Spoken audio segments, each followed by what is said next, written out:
Morning, YouTube. Well, it's a rainy, miserable sort of day today, so I'm going to do a video of something that I've been wanting to do for a long time. Some of you might know what that is. Now, there's actually a long story between me and this old player, and the record, actually.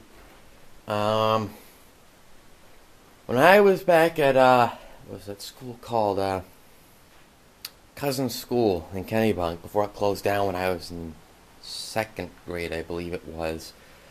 Oh, I was there from, I believe it was kindergarten into second grade.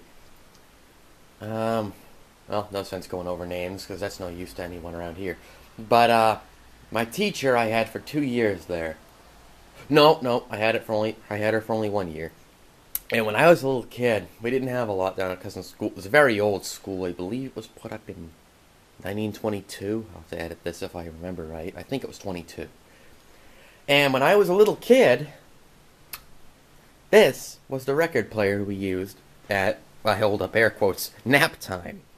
And I'll have to see if I can find it in my vast collection of records in there. But, I still have some of the records that we used, and they were issued by Scholastic. And I'll have to try and track them down. They're very cheaply made records. I mean, what do you expect out of Scholastic? But they still play, and I still have them, nursery rhymes. And one of them was Scholastic Railroads, which I still have the sleeve for, too. I'll have to try and track that down, too. It has some nice sound effects on it. Never figured out the point behind it. No, it was songs. It was Casey Jones and a bunch, now I think about it. It was a 45 record, but it was the size of a 78. Guess you don't see a lot of those anymore. Anyway, he has an old 304A Audiotronics with the flipper needle. I only have the 78 side now, but I don't use it very often. I have a Crossley in there, if you can see it down on the ground, but piece of junk, and it really doesn't work anymore.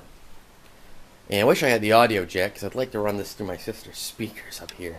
Probably make things sound a little better, but it's a 16, 33, 45, and 78. Could be specific on my numbers, but that's all it says. So, old Rover just went by. Whatever those are called. Anyway, the pause control doesn't work. I guess that would have been sort of like a clutch at one time, and that does nothing.